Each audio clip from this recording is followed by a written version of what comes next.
আসসালামু আলাইকুম।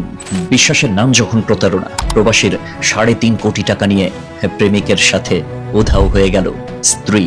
জি হ্যাঁ, প্রবাসীর ৩.৫ কোটি টাকা নিয়ে প্রেমিকের সাথে উধাও হয়েছে এক স্ত্রী।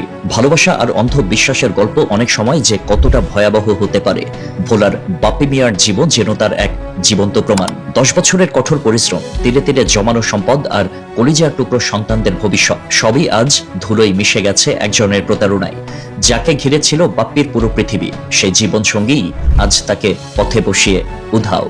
10 বছর আগের কথা, পরিবারের অমতে সাদিয়া আক্তার তানিয়াকে ভালোবেসে বিয়ে করেছিলেন ভোলার দৌলত খানের তরুণ বাপ্পি মিয়া। নিজের বাবা মা ভাই বোন সবাইকে ত্যাগ করেছিলেন স্রেফ স্ত্রীর ভালোবাসার টানে।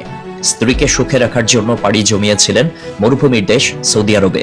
কিন্তু প্রবাসের সেই হাড়ভাঙা খাটুনির শেষ পরিণতি যে এমন হবে তা হয়তো বাপ্পি স্বপ্নেও ভাবেননি।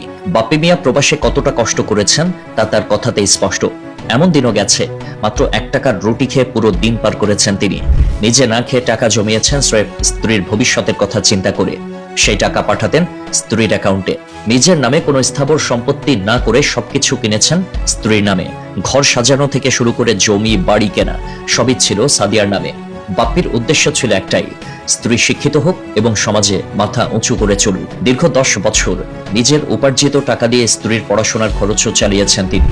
বাপ্পির দাবি, তার পাঠানো নগদ টাকা, স্বর্ণালংকার এবং জমি জমা মিলিয়ে প্রায় 3.5 কোটি টাকার সম্পদ ছিল তার স্ত্রীর কাছে। কিন্তু এই অগাধ বিশ্বাসের সুযোগ নিয়ে সাদিয়া জড়িয়ে পড়েন নাজিম নামের এক যুবকের সাথে। বাপ্পি যখন ছুটিতে দেশে আসতেন তখনও তিনি ঘুণাক্ষরেও টের পাননি সাদিয়ার মনের ভেতরে কি চলছে। স্ত্রীর একটু ঘাম মুছিয়ে দিতেও যার হাত কাঁপত না, সেই মানুষটির পিঠে ছুরি মারার প্রস্তুতি নিচ্ছিলেন সাদিয়া। অভিযোগের পাহাড় এখানেই শেষ নয়। বাপ্পির দাবি, পরকীয়া প্রেমিকের প্ররোচনায় সাদিয়া তার গর্ভের 4 মাসের সন্তানকেও নষ্ট করে ফেলেছে। গত ফেব্রুয়ারিতে বাপ্পিকে ডিভোর্স দিয়ে সকল সম্পদ নিয়ে পরকীয়া প্রেমিকের হাত ধরে অজানার উদ্দেশ্যে পাড়ি জমান সাদিয়া। এমনকি স্কুল থেকে 9 বছরের কন্যা সন্তানকেও তুলে নিয়ে গেছেন তিনি। বাপ্পি এখন নিঃস্ব, মাথার উপরও ছাদ নেই, পকেটে টাকা নেই, এমনকি পাশে নেই তার কলিজার টুকরো সন্তানটাও। বাপ্পির বয়োবৃদ্ধ বাবা মা আজ চোখের জল ফেলছেন। যে সন্তান একসময় স্ত্রীর জন্য তাদের ত্যাগ করেছিলেন, আজ সেই সন্তানের এই দশা দেখে তারা বাকরুদ্ধ। বাপ্পির বাবার একটাই দাবি, আমার ছেলেটা সব হারিয়েছে, আমরা এর বিচার চাই। সুস্থভাবে তদন্ত করে আমরা এর বিচার চাই। সুষ্ঠু তদন্ত করে আমার ছেলের কষ্টের উপার্জিত সম্পদ যেন ফিরিয়ে দেওয়া হয়। অন্ধবিশ্বাস অনেক সময় মানুষকে অন্ধ করে দেয়। ভালোবাসা থাকবে ঠিকই, কিন্তু নিজের কষ্টার্জিত সম্পদ এবং আইনি বিষয়গুলোতে সচেতন থাকা কতটা জরুরি তা বাপ্পির এই পরিণতি আমাদের চোখে আঙুল দিয়ে দেখিয়ে দিচ্ছে। বাপ্পি মিয়া আজ বড্ড একা। এক সময়ের সাজানো বাগান আজ জনশূন্য মরুভূমি।